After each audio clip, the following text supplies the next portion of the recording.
किसी भी इशारे पर 2 मिनट के लिए ब्रेक लगती है तो 4 भिखारी आपकी गाड़ी का शीशा बजाते हैं। अब बाज़ इशारों पर, टूल प्लाज़ों पर लिख के लगा दिया गया है ये पेशावर भिखारी हैं, इनको खैरात ना दें।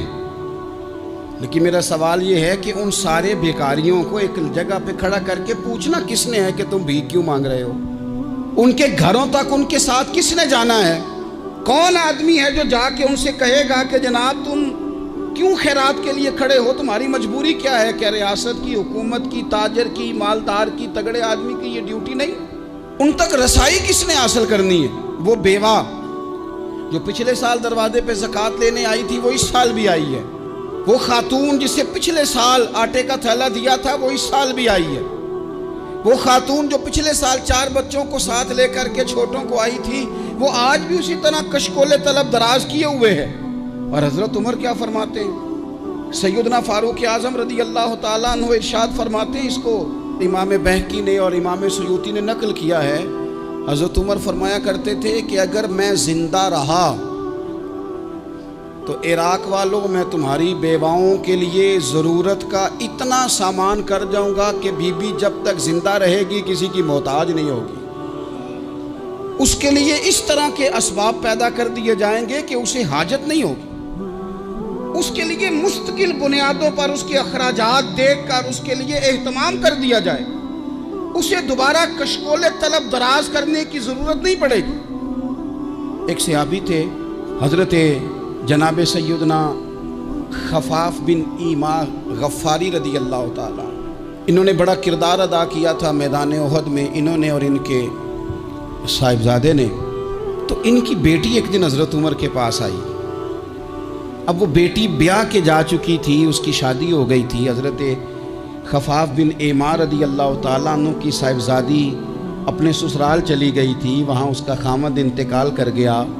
वो खातून वापस आ गई, वो हज़रत उमर से मिली, बेवा औरत। उस बेवा खातून ने आके, यहाँ तो मेरे भाई वो फौजी बेचारे जिनकी बीवियाँ, जिनको एक तकरीब में तो खूब एवार्ड देने के लिए बुलाया जाता है। मैंने यतीमी का वक्त गुजारा है, मुझे पता है कि 2-4 महीने लोग आके कहते हैं कोई हुक्म होया तो 10 आ जाए। फिर जब 1 साल गुजर जाता है तो फिर लोग कहते हैं 4 भरा ने काम क्यों नहीं करते। तो ऐसे तो नहीं ना कि अब्बा ऐसे ही चला गया था, बड़ा कुछ दे के गया है, किधर है फलानी चीज़। लोगों का नज़रिया थोड़े अरसे के बाद और हो जाता है। आपने बड़े बड़े शुहदा के घरों में एवार्ड तो दिए, क्या कभी आपने पलट कर दोबारा गौर किया कि उनके बच्चे कहाँ हैं, उनकी बेवा किस हाल में है?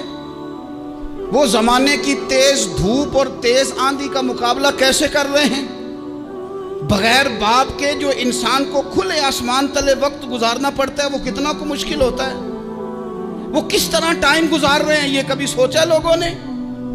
यहाँ तो निरंगी सियासत दौरान तो देखिए मंजिल उन्हें मिली है जो शरीके सफ़र न थे, जो निकले ही नहीं थे वो मंजिल तक पहुँच गए, और जिन्होंने जवानियाँ गुजार दी वो रास्ते में रह गए।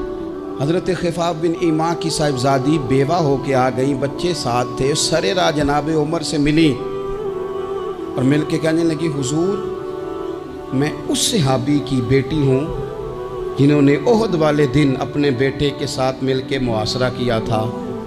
बच्चे मेरे यतीम हो गए हैं, मैं बेवा हूँ। हज़रत फारूक आज़म रज़ी अल्लाह ताला अन्हु ने फ़हरिस्त नहीं मांगी, ख़र्चे की डिटेल नहीं मांगी, तुम आना फलाने से मिलना, परसों 9 बजे आ जाना दफ्तर, ये कोई बात नहीं की। हज़रत उमर गौर से खड़े उस बेटी की बात सुनी।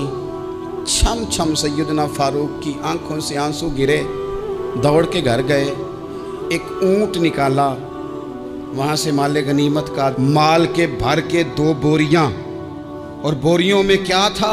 चांदी भी थी, नकदी पैसे भी थे, कुछ ज़रूरत का सामान भी था, गल्ला भी था। 2 बोरियां भर के ऊंट पे रख के खुद लगाम उस बेटी के हाथ में थमा के का पुत्र सामान भी तेरा है, ऊंट भी तेरा है।